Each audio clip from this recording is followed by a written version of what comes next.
Morning बच्चों, जैसा कि आप सब जानते हो कि आज 1 नवंबर का दिन है और इस दिन का हमारे लिए बहुत ख़ास महत्व है क्योंकि आज के ही दिन हमारे प्रांत हरियाणा का जन्म हुआ था।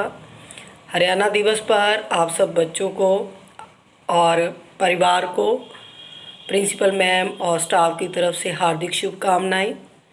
बच्चों, मैं भी आपको इस वीडियो के ज़रिए हरियाणा के इतिहास के बारे में कुछ शेयर करना चाहती हूँ क्योंकि इसके जन्म के पीछे का जो इतिहास है वो भी जानना हमारे लिए ज़रूरी है। वर्तमान में जो हरियाणा में है, जो हम अचीवमेंट्स देखते हैं, हरियाणा नंबर 1 है, उसके बारे में हमें जानकारी है, लेकिन इतिहास में जो चेंजेस आई हैं हरियाणा के अंदर और उसको नंबर 1 बनाने के पीछे किन लोगों का योगदान था उनके बारे में भी जानना ज़रूरी है।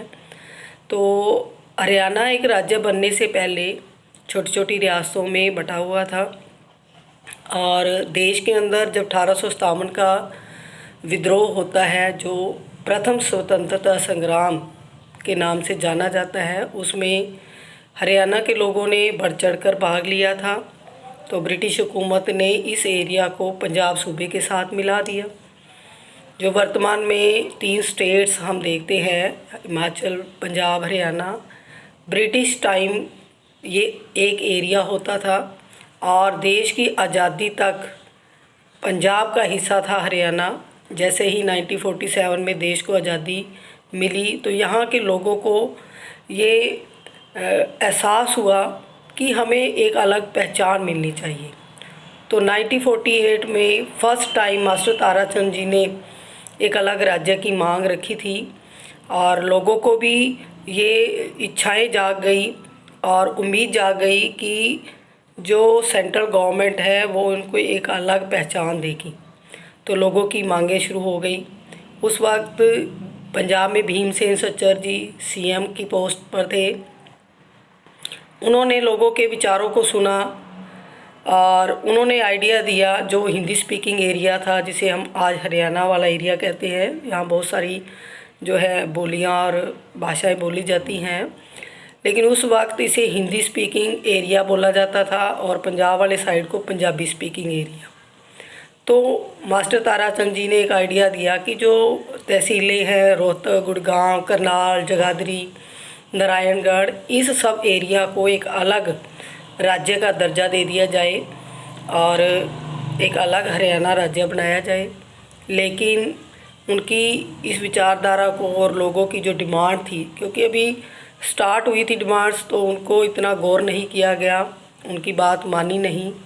लेकिन लोग जो थे, उनकी आपस में जो फ्रस्ट्रेशन थी पंजाबी और हिंदी स्पीकिंग लोगों के अंदर, वो बढ़ती जा रही थी। खींचातानी इतनी बढ़ गई थी कि 1953 तक आते आते जो माहौल बहुत ख़राब हो चुका था। तो सेंट्रल गवर्नमेंट ने सैयद फजल अली के नेतृत्व में एक आयोग की नियुक्ति की ताकि वो आयोग जो था लोगों की बातें सुने। हिंदी स्पीकिंग और पंजाबी स्पीकिंग लोगों की जो सिफारिशें थी, जो उनकी मांगें थी, उनके ऊपर विचार विमर्श किया गया। लेकिन लैंग्वेज बेस्ड जो डिवीज़न का आइडिया था, उसे सेंट्रल गवर्नमेंट ने अनुमति नहीं दी, क्योंकि बहुत मुश्किल से हमने अपने देश को आज़ाद करवाया था। जो आज़ादी हमने पाई थी, सरकार सोचती थी कि फिर उसी तरह की हिंसा ना हो जाए, तो उन्होंने ये आइडिया रिफ्यूज़ कर दिया। 1960 तक आते आते हालात इतने ख़राब हो गए कि लोग जो थे वो सत्याग्रह करने लग गए। हरियाणा के जो लोग थे वो सत्याग्रह करने लग गए, अनशन पर बैठ गए और इसी मुहिम में संत फतेह सिंह ने 1965 में सेंट्रल गवर्नमेंट को 25 दिन का अल्टीमेटम दे दिया कि अगर हरियाणा प्रांत नहीं बना तो वो अनशन पर बैठे रहेंगे। तो सरदार हुकम सिंह के नेतृत्व में सेंट्रल गवर्नमेंट को मजबूर होकर एक कमीशन फिर दोबारा से एक अपॉइंट करना पड़ा और इस कमेटी ने लोगों की मांगें सुनी और फिर लास्टली लोगों की मांगें मान ली गई।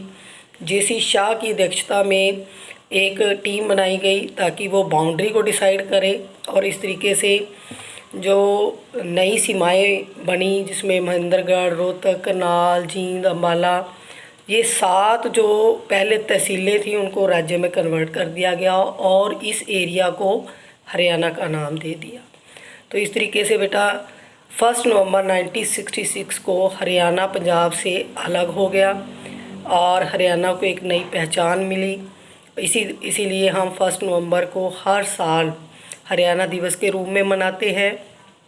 उस वक्त जो कैपिटल थी, देखो चंडीगढ़ बनाई गई थी, और आज भी दोनों स्टेट जो हैं वो अपनी कैपिटल को शेयर करते हैं। दोनों की सेम कैपिटल है, सेम हाई कोर्ट्स है। तो इस तरीके से हमारे राज्य को बहुत सारे लोगों ने, ठीक है, पार्टिसिपेट किया उसमें और उसको एक अलग राज्य का दर्जा दिया।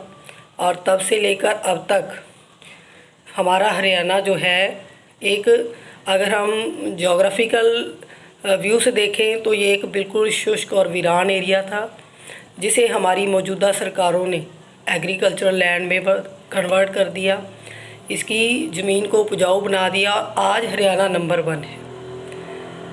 आज हरियाणा में देखो स्टार्टिंग में 7 स्टेट्स थे, तो आज 22 स्टेट्स हो चुके हैं। हम 55th जो है हरियाणा डे मना रहे हैं बेटा।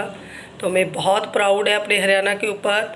हर क्षेत्र में, चाहे हम शिक्षा की बात करें, चाहे उद्योगों की बात करें तो उसमें, और अगर खेल जगत की बात करें तो उसमें हम देखते हैं कि हमारे जो हरियाणा के लोग हैं उनमें इतना जज्बा है अपने राज्य के प्रति, अपने देश के प्रति, कि उन्होंने हर क्षेत्र में बढ़ चढ़कर योगदान दिया है और हरियाणा को नंबर 1 बनाया है। हमारे मोस्टली जो लोग हैं वो सेना में कार्य करना पसंद करते हैं। सेना के अंदर बहुत ज़्यादा हरियाणा के लोगों का योगदान है, बहुत ज़्यादा शहीद हुए हैं देश के लिए, और ये हमारे लिए गर्व की बात है। कोई भी ऐसा क्षेत्र नहीं है जिसमें हरियाणा के लोगों का कोई योगदान नहीं है। तो बेटा हरियाणा का जो आन बान शान है उसको भी हमने बनाए रखना है, क्योंकि हम इसके वासी हैं हरियाणा के। हरियाणा ही हमारी एक पहचान है कि हम हरियाणा राज्य से बिलोंग करते हैं। तो जो आप सबको भी इस मुहिम को आगे बढ़ाना है, और हरियाणा को जो मान सम्मान है, हरियाणा नंबर 1 है, उसको नंबर 1 ही रखना है। अगर आंकड़े देखें तो जब हरियाणा राज्य बना था तो वो 17th स्टेट था। एरिया वाइज ये 20th स्टेट है, क्योंकि एरिया जो है इसका लगभग 44,212 वर्ग किलोमीटर का है, ठीक है। और इसी तरह जब ये हरियाणा बना था तो उस वक्त भगवत दयाल शर्मा जी पहले हमारे सीएम बने थे, और आज वर्तमान में मनोहर लाल खट्टर जी इसकी बागडोर संभाले हुए हैं।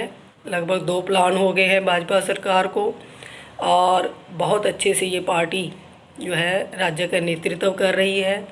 राज्य उन्नति पर है, उन्नति के शिखर पर है, और हम भगवान से यही प्रार्थना करते हैं कि जैसे हरियाणा नंबर 1 है और वो नंबर 1 ही रहे।